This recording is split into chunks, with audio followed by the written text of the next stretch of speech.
President Jacob Zuma's much-anticipated response to his recall by the ruling African National Congress is not taking place.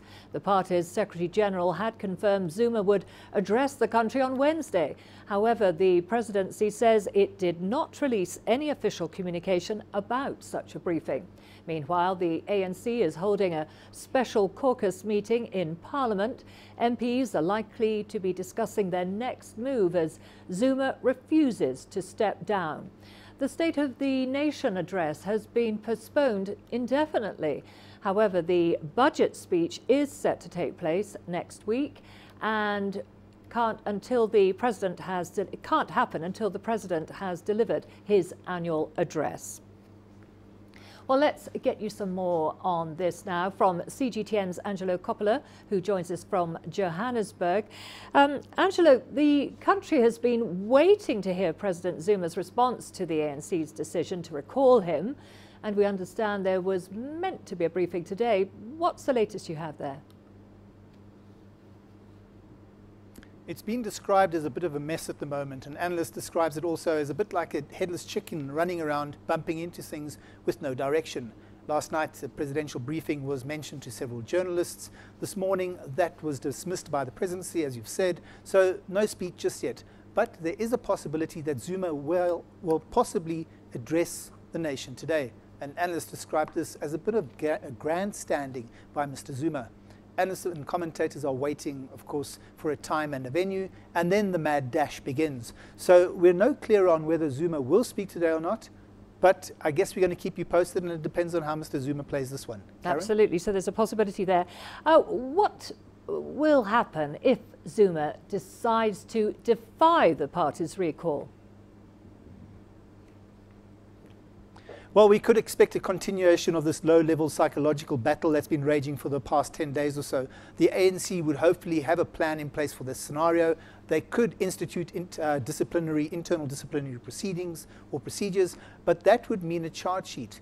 Zuma would then most likely legally attack that attempt, which will close that door. The party could, of course, support a no-confidence debate and vote that's been instituted by the EFF, that's the opposition party, although that would go against the grain of many senior ANC members.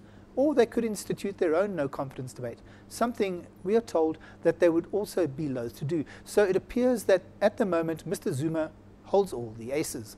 Karen? And Angelo, the ANC Parliamentary Caucus is meeting in Cape Town today. What are they likely to be discussing?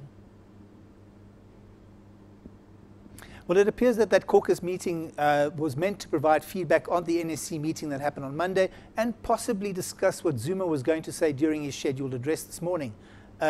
It's also been suggested by an analyst that Zuma appears to have outmaneuvered the party again on this score. That NEC meeting seems to be underway right now. The doors are closed. Some of the the ANC parliamentarians are inside waiting for a briefing from the National Treasurer in that regard, Paul Mashatile. Should this meeting go ahead, it's unclear what the ANC parliamentarians are going to discuss, but it's been described as a finely balanced chess game at the moment. Karen? And let's finally talk about the controversial Gupta family, accused of influence peddling in the Zuma administration. What can you tell us about today's events? It's been a pretty busy day today. We can confirm that the Hawks, that's the South African Specialist Crime Fighting Unit, swooped on that Gupta compound in Johannesburg several hours ago. They weren't raiding the premises, but they were there to take people into custody because they were considered to be flight risks. Apparently they did so. It's been reported that at least one of the Gupta brothers and a business associate were whisked away. We can't confirm that just yet because the Hawks haven't provided any more details on the raid or the arrests or the taking into custody. But the timing, some analysts have said, is rather interesting, especially given that Zuma was meant to announce his decision on the presidential recall today. So this situation does remain fluid and probably will do so for the next couple of days, but we will keep you posted, Karen. Okay, thank you very much for that. That was CGTN's Angelo Coppola there, live for us in Johannesburg.